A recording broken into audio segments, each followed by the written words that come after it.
बिस्मिल्लाहिर्रहमानिर्रहीम। बोलते कालम के साथ मैं आमिर रज़ान। और आपने बहुत सारे बम, मिसाइल्स और इस तरह के जंगी असले के मतलब सुना होगा, लेकिन अगर आपको मैं एक ऐसे बम के मतलब बताऊं जो जब फटेगा तो आवाज़ नहीं आएगी।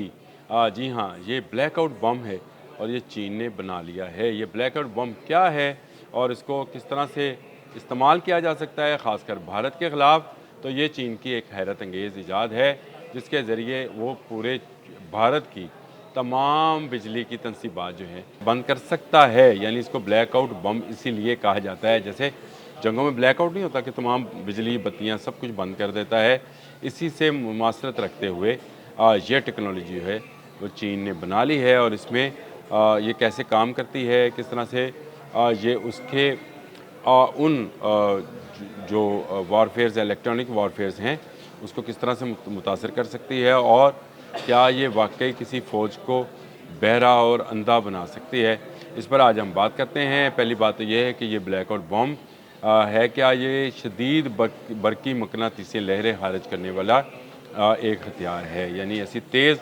लहरें हैं जो कि कंप्यूटर, पावर स्टेशंस, मवासलाती निज़ाम, मिसाइल कंट्रोल सिस्टम्स और फ़ौजी सेंसर फ़ौरन फ़ेल हो जाते हैं। इसी इन बरकी मकनातीसी लहरों के ज़रिए से तमाम इस तरह की चीज़ें, जिस तरह से हमने कंट्रोल सेंटर सुने हैं या फ़वाज ने बना रखे होते हैं, जब वहाँ पर ये बरकी मकनातीसी लहरें फेंकी जाती हैं तो उसके बाद ये ब्लैकआउट बम जो है जब फटता है तो मुख्तलिफ़ जगहों से ये जो है इनको चीज़ों को बंद कर देता है, यानी उनको ख़त्म कर देता है, वो किसी काम के काबिल नहीं रहती हैं। तो आप ज़रा सोचें कि आपने मिसाइल गाड़े हुए हैं, आपका कंट्रोल रूम है, आप दुश्मन के साथ जंग कर रहे हैं और अचानक से आपको पता चले कि आपके कंप्यूटर काम नहीं कर रहे हैं, आपकी बिजली नहीं आ रही है, आपका सिस्टम तमाम का तमाम तबाह हो गया, तो आपके साथ क्या होगा?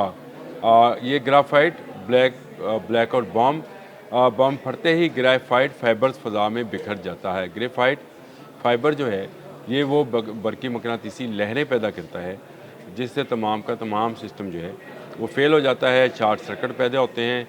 यानी आपकी बिजली की तारों में दौड़ने वाली बिजली ही शॉर्ट सर्किट का बाइस बनती है और पावर ग्रिड बैठ जाते हैं और बड़े इलाके में ब्लैकआउट हो जाता है। ये इस्तेमाल क्यों किया जाता है?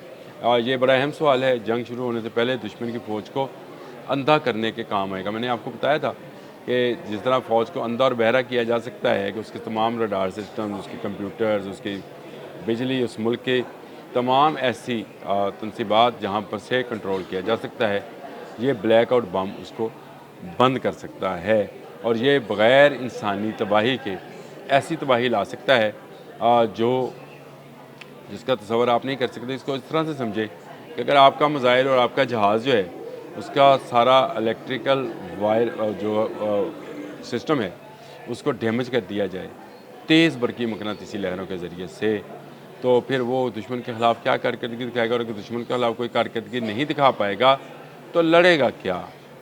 ये है वो ब्लैकआउट बम जो दुश्मन की हर उस चीज़ को जिसमें बिजली इन्वॉल्व है उसको शॉर्ट सर्किट का वो कर देगी, शिकार बनाएगी और शिकार बनाने के बाद जो है ये ख़त्म कर देगा। फ़िलहाल ये अमेरिका, रूस और चीन के पास है, लेकिन चीन का ब्लैकआउट हथियार जो है ये ज़्यादा कारआमद क्यों समझा जा रहा है? क्योंकि चीन ने हाल ही बरसों में हाई पावर माइक्रोवेव हथियार भी जो है वो तैयार किए हैं जो 10 से 20 किलोमीटर तक इलेक्ट्रॉनिक्स जलाकर नकारा बना सकते हैं और बग़ैर धमाके के एयर डिफेंस सिस्टम चंद सेकंड में ख़त्म कर देते हैं। अब समझ आई कि मैं कह रहा था कि अंधा बहरा गूंगा कर देते हैं। तो जहाँ आपके S-400 हो या S-500 हो, आपका भारत का कोई भी एक missile system, BrahMos missile system हो, अगर वो चलेगा नहीं तो दुश्मन का मुकाबला क्या करेगा? तो चीन ने ये काम जो है वो शुरू कर दिया है। बग़ैर धमाके के एयर डिफेंस सिस्टम को चंद सेकंड में ख़त्म करता है। मुख्तलिफ ड्रोन झुरमट की सूरत में डिफेंस और नेवल रडार को फ़ौरन बंद कर देते हैं। इनकी 20 किलोमीटर की रेंज का मतलब ये है कि एक ड्रोन में जिसमें ये ब्लैकआउट बम होगा वो 20 के 1 किलोमीटर पे रेडियस में मौजूद तमाम इलेक्ट्रॉनिक चीज़ों को जलाकर खाकसार कर देगा। तो ये ऐसा तो नहीं है कि आपने बहुत करीब जो हैं आपने कंट्रोल सेंटर बनाए होते हैं या बहुत करीब आपने बहुत ज़्यादा जो आर्मी तनसीबात हैं उनको बनाया होता है। होते तो ये दूर हैं और हर दुश्मन के पास और ख़ासकर चीन के पास तो और ऐसे तमाम सैटेलाइट सिस्टम्स मौजूद हैं जो ऐसी निशानदही मिनटों सेकंडों में कर सकते हैं। पाकिस्तान ने भी ये तजुर्बा किया था और पाकिस्तान ने जंग मई में भारत के बहुत सारे इलाकों की बिजली बंद कर दी। ये ख़बर सामने जब आई थी तो उस वक्त भी ये मेरे इल्म में उस वक्त नहीं था कि इस तरह की टेक्नोलॉजी जो है उस पर पाकिस्तान भी शायद काम कर रहा है, और अल्लाह करे ये पाकिस्तान की कामयाब टेक्नोलॉजी हो, क्योंकि चाइना जो है वो तो इस टेक्नोलॉजी से भरपूर जो है फ़ायदा उठाने के काबिल है, क्योंकि उसने ये बड़ी तादाद में तैयार किए हैं। अमेरिका और रूस के बाद चीन इस वक्त दुनिया का, अमेरिका और रूस से पहले चीन जो है दुनिया का नंबर 1 मुल्क है जो कि इस तरह के ब्लैकआउट बॉम्ब्स जो हैं रखता है और उनको ड्रोन्स के ज़रिए से दूसरे दुश्मन मुल्क पर उसके तमाम इलेक्ट्रॉनिक वारफेयर जो हैं उनको नकारा करने के काम आता है। जब रडार बंद हो जाएंगे तो फ़ज़ा में मौजूद जहाज़ भी जो है वो देख नहीं पाएगा, उसके अपने रडार ख़त्म हो जाएंगे। तो ये एक ऐसी टेक्नोलॉजी है जो बम गिराए बगैर, बम फाड़े बगैर, किसी इंसान को नुकसान पहुँचाए बगैर तमाम इलेक्ट्रॉनिक अशिया को बंद कर देगी। और अगर इलेक्ट्रॉनिक अशिया बंद हो गई तो फिर काहे की जंग और कैसी जंग, दुश्मन जहाँ चाहेगा वो दूसरे मुल्क को मार लेगा। यानी अगर दो मुल्कों के दरमियान अगर कोई जंग होती है तो उसको मार दिया जाएगा। इसी से तमाम डैम्स और तमाम ग्रिड स्टेशन जो हैं उनको चंद सेकंड्स के अंदर अंदर नकारा बनाया जा सकता है।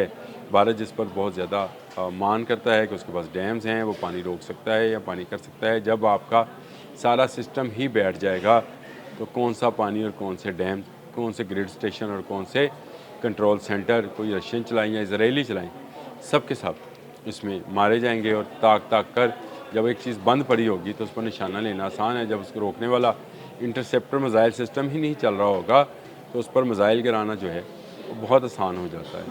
तो ये आसानी जो है चीन ने अपने दुश्मनों के लिए तैयार कर ली। और जाहिर है चीन का बड़ा दुश्मन जो उसके बिल्कुल करीब का हमसाया है वो भारत है, और इसके ख़िलाफ़ ही ये टेक्नोलॉजी है किसी वक्त भी इस्तेमाल की जा सकती है, क्योंकि भारत अपनी शरअंगेज़ी से चीन को बार बार प्रॉम्प्ट करता है।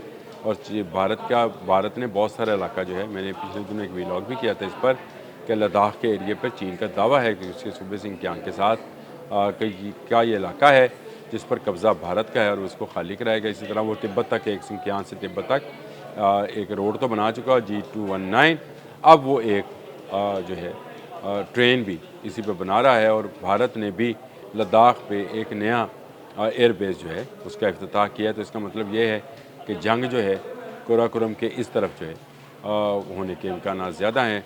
लेकिन ये जो ब्लैक आउट बम है ये जब फटेगा तो भारत की फ़ौज, भारत की सेना अंधी और गूंगी और बहरी हो जाएगी। ये किसी के ख़िलाफ़ चलने को तो क्या बोल भी नहीं सकेगी। ये एक ऐसी टेक्नोलॉजी है जो इंट्रोड्यूस कराई है चीन ने, और चीन इस टेक्नोलॉजी में बाकी तमाम ममालिक से सबके लेके, मैंने को बताया कि अमेरिका और रूस का नाम भी चीन के बाद आता है। ये एक ऐसी इलेक्ट्रॉनिक आगे आने वाली जंगें जो हैं ये इलेक्ट्रॉनिक वारफेयर से ज़्यादा जो हैं समझा जाता है कि इनको मुखलक बनाया जाएगा। तो ये उसी की एक कड़ी है। ब्लैकआउट बम नहीं है लेकिन सब कुछ तबाह कर देगा। अब तक के लिए इतना ही। अल्लाह हाफ़िज़।